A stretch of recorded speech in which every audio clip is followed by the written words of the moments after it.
Now we are going to discuss about the dispersion in optical fibers. Whenever the information signal is propagating along the optical fiber cable, the light signal will undergo two types of degradation mechanisms. One is the attenuation, another one is distortion. If the light signal is propagating along the optical fiber cable, if the signal is degraded along the amplitude axis, that is the attenuation, and if the signal is degraded in time domain, then that is the dispersion, right? So dispersion is nothing but the degradation of the optical signal along the time axis. So in today's session we are going to discuss about various types of dispersion losses which will occur in optical fibers.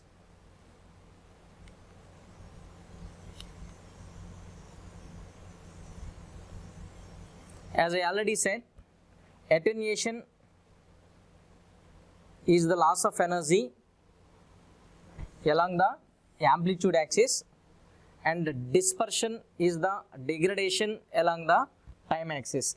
And because of this dispersion, the adjacent light pulses will be overlapped together, and there will be a pulse broadening or pulse spread, right? So whenever the light signal propagates along the fiber over certain time interval, the adjacent light pulses will be overlapped together and they will appear as a broadened light pulse.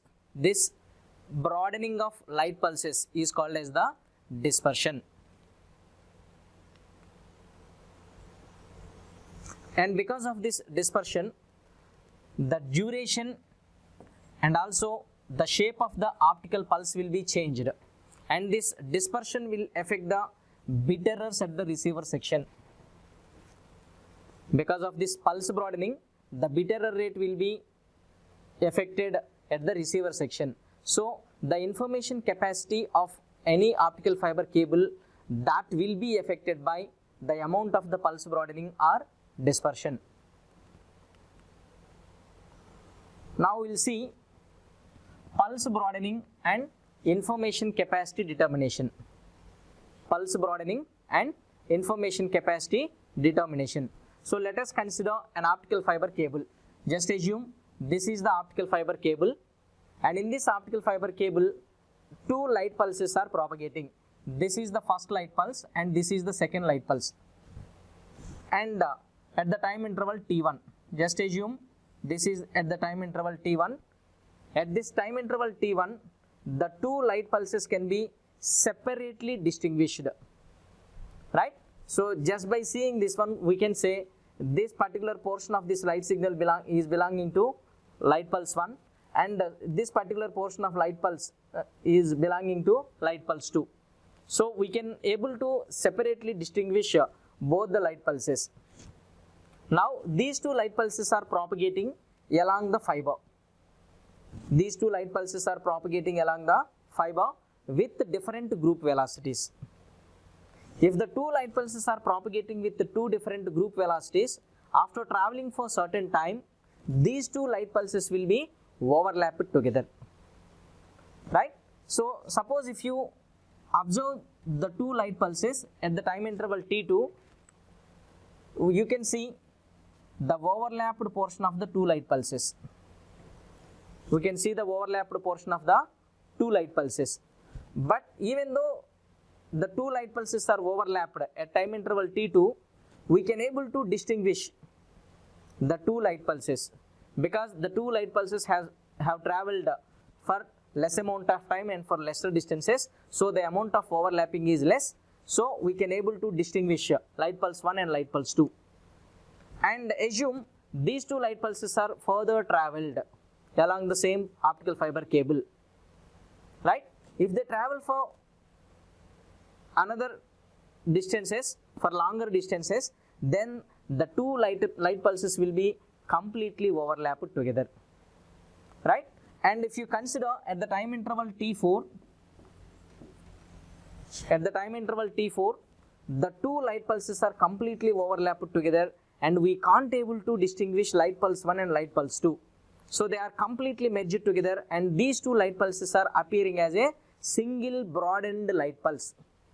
So this phenomena of pulse broadening or pulse spreading of the adjacent light signals is called as the dispersion, right? So dispersion is because of the overlapping of the adjacent light signals while propagating down the fiber, right? And these dispersive characteristics, they will affect the information carrying capacity of any optical fiber cable. And this information capacity can be determined in terms of bandwidth distance product. Information capacity of an optical fiber can be expressed in terms of bandwidth distance product, and the unit for this is megahertz kilometer. And if you consider the step index optical fiber cable, the bandwidth distance product is around 20 megahertz kilometer, and if you consider graded index fiber, the bandwidth distance product is around 2.5 gigahertz kilometer. So the dispersive parameters, the dispersive characteristics of any optical fiber cable, that will affect the information capacity of the optical fiber cable. And the pulse broadening is mainly due to the group velocity variations or group delay variations. Suppose if the two light pulses are propagating with the same group velocity, then there is no possibility of overlapping of each other. But here in optical fiber cable, different light pulses are propagating with different group velocities. That's why these different light pulses, they reach the destination at different time intervals. And because of this group delay variations, we get the pulse broadening. So remember, dispersion is mainly due to group velocity variations or group delay variations. The reason for dispersion is group delay variation or group velocity variation, right? So in this talk, we are going to derive the expressions for group delay and group velocity. We are going to derive the expressions for group delay and group velocity. And to derive the group delay and the group velocity, consider the free space and also the fiber medium. The light ray is traveling from free space to the fiber medium, right? And for that, we need to consider the velocity of the light signal in a medium and also the propagation constant in that particular medium, right? So at the left hand side, you consider free space parameters, and at the right hand side, you consider fiber parameters, right? So here, the very basic expression to find out the group velocity is C into dk is equal to Vg into d beta, where C is the velocity of light in free space, K is the propagation constant of light in the free space, and Vg is the group velocity of the light signal in the optical fiber medium, and beta is the propagation constant of light in the optical fiber medium. So C into dk is equal to Vg into d beta. From this expression, we can get the equation of group velocity. So here, group velocity Vg is equal to C into dk by d beta. Group velocity Vg is equal to C into dk by d beta, where k and beta are the propagation constant of free space and optical fiber cable. And you know very well, the propagation constant of light in free space is equal to 2 pi by lambda. You substitute that k value 2 pi by lambda in this expression, right? Then you will get the expression as d by d beta of 2 pi c by lambda. And what is the value of c by lambda? This c by lambda is nothing but the frequency. So d by d beta of 2 pi f, and 2 pi f is nothing but the angular frequency. So finally, the expression for group velocity is d omega by d beta, right? So group velocity Vg is equal to c into dk by d beta and also d omega by d beta. So group velocity can be expressed in terms of the propagation constants and also in terms of the angular frequencies, right? So here, what is the definition for group velocity and what is the definition for group delay, right? So here group delay is nothing but the time required for a particular light mode to travel along the optical fiber cable. Time required for the optical signal to travel along the optical fiber over a length L. And group velocity is the velocity of the light signal at which the light energy will be traveled along the optical fiber, right? With which velocity, if the light ray travels along the fiber such that the energy in the light pulse travels down the fiber, that is the group velocity, right? Now try to derive the expression for group delay from the group velocity expression. We know that the group velocity Vc is equal to d omega by d beta and group delay per unit length, that is tau z by L is equal to 1 by Vz. How did you get this expression? From the very basic mathematics, velocity is equal to displacement by time. Here velocity is nothing but the group velocity Vz, displacement is nothing but the optical fiber length capital L, and time is nothing but the group delay tau z. So Vz is equal to L by tau z.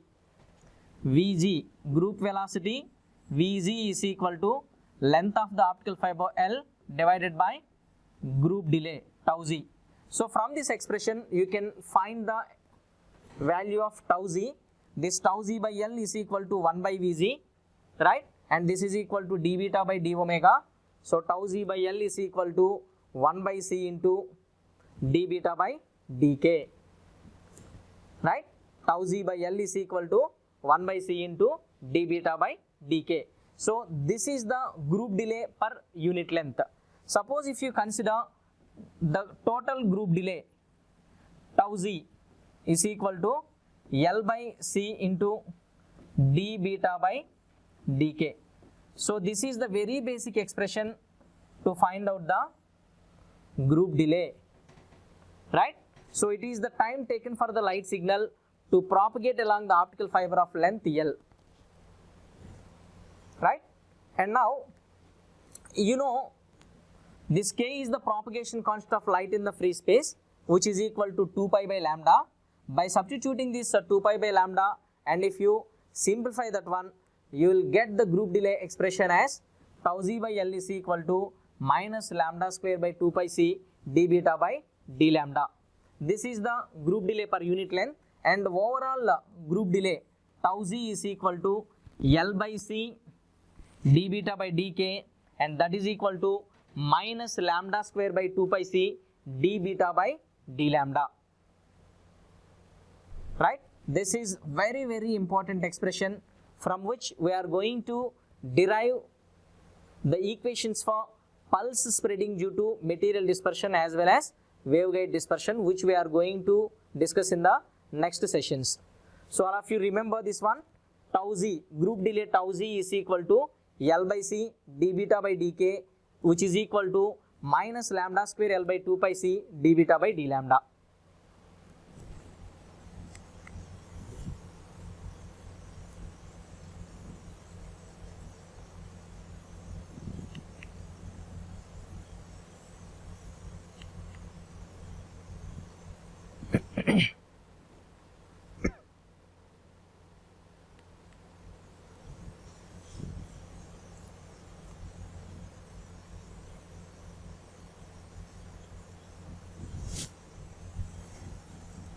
Hello everyone. Now we are going to discuss about the dispersion in optical fibers. Now what is the dispersion? When a light pulse is sent over the optical fiber cable, it will be broadened. The light pulse will be broadened after traveling for certain time. this phenomena of pulse broadening is called as the dispersion. The phenomena of pulse broadening is called as the dispersion. And this pulse broadening is mainly due to the group velocity variations or group delay variations between the light pulses. This dispersion can be broadly classified into two types. One is the intramodal dispersion and second one is the intermodal dispersion. First one is the intramodal dispersion, second one is intermodal dispersion. And the special case of intramodal dispersion is polarization mode dispersion. So broadly speaking, there are two types of dispersions, intramodal dispersion and intermodal dispersion, and the special case of intramodal dispersion is the polarization mode dispersion. Now we will see what is the difference between intramodal dispersion and intermodal dispersion. Right?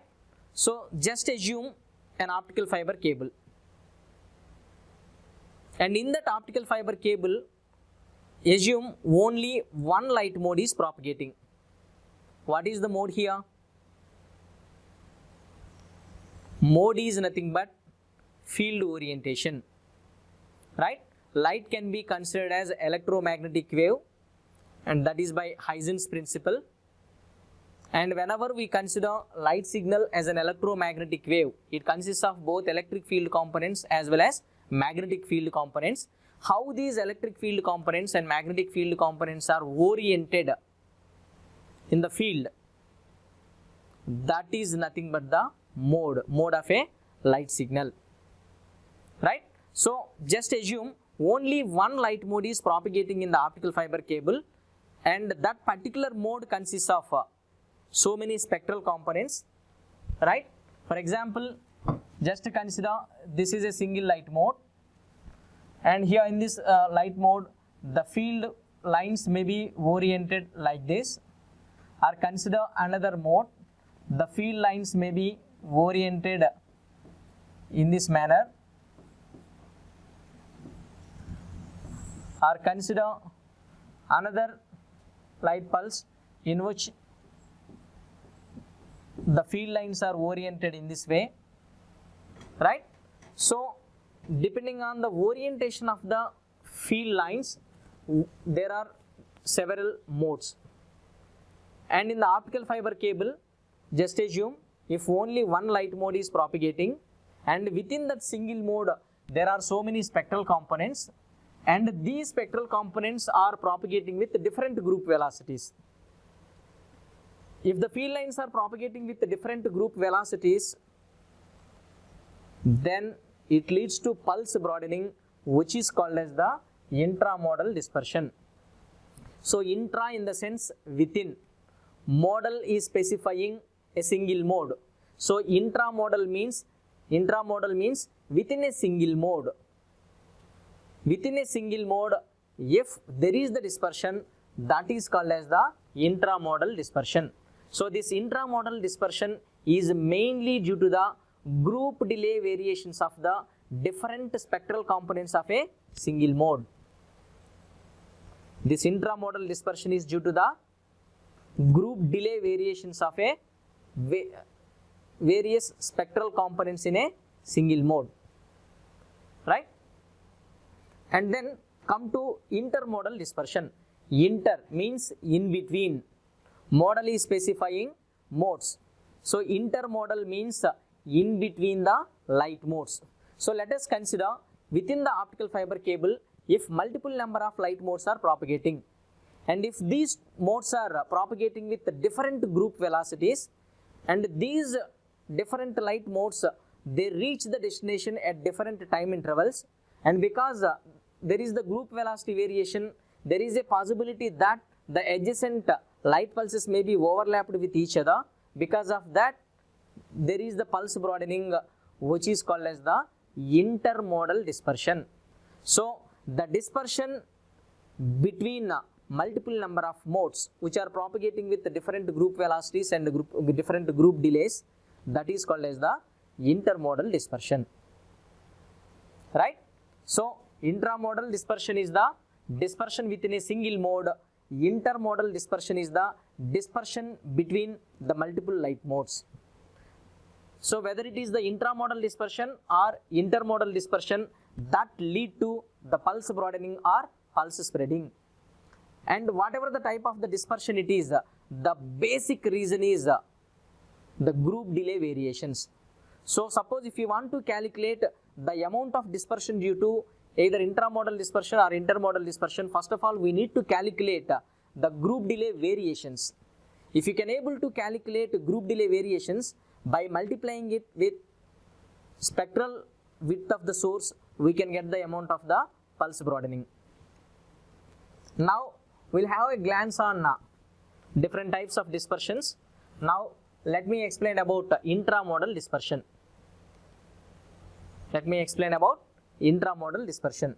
So as I told you already, intramodal dispersion is due to the group velocity variations or group delay variations of different spectral components of a single mode. It is the pulse broadening which is occurring in single light mode. And this intramodal dispersion is also called as chromatic dispersion. Basically, there are two types of intramodal dispersions. One is the material dispersion, another one is the waveguide dispersion, and the special case of intramodal dispersion is the polarization mode dispersion, right?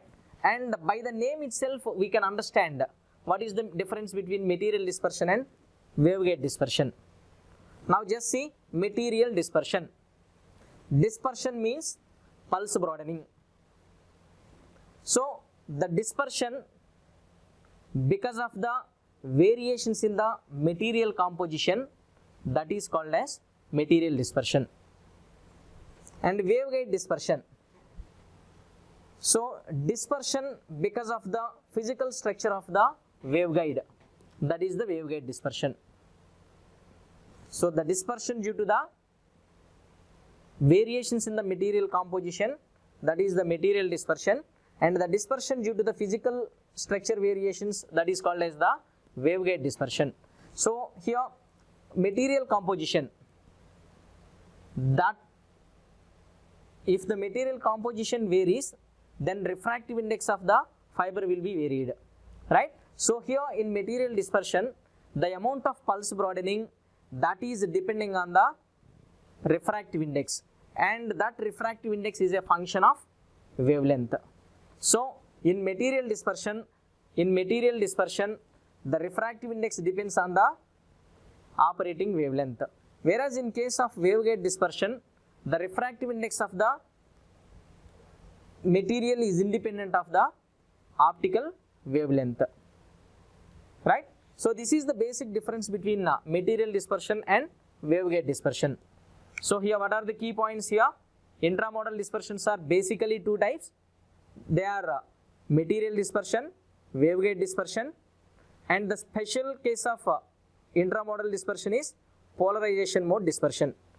If you see the material dispersion, the pulse broadening is mainly due to the variations in the material compositions. Whenever if you want to consider variations in the material composition, then we need to focus on the refractive index. So while calculating the the dispersion due to material composition variations, we have to consider the dependency of the refractive index on the wavelength. And whenever we focus on the waveguide dispersion, we have to focus on the physical structure of the optical waveguide, right? And also we need to ignore the effects due to material composition. So for that, the refractive index is independent of the optical wavelength lambda, right? So now we'll see what is the material dispersion and what is the waveguide dispersion in detail, and we are going to derive the expressions for amount of the pulse broadening due to both the material dispersion as well as the waveguide dispersion. And our basic objective is to calculate the amount of dispersion, means the amount of pulse broadening. Especially in case of intramodal dispersion, to To calculate the amount of pulse broadening, only 3 steps are involved, and those 3 steps are shown here, right? So already I told you what is the basic reason for dispersion. The reason for dispersion is the group delay variations, right? So in the first step we need to calculate the group delay tau z, and in second step we need to calculate group delay variations. How do you calculate group delay variations? If the group delay is differentiated with respect to lambda, then we can get the group delay variations. And in the third step we can calculate the amount of pulse broadening, or the amount of pulse spread, or the amount of dispersion, right? So the amount of dispersion is denoted by sigma, and that amount of pulse broadening sigma is equal to group delay variations into spectral width of the source. So here finally we are trying to calculate the amount of dispersion. So amount of dispersion is equal to group delay variations into spectral width of the source.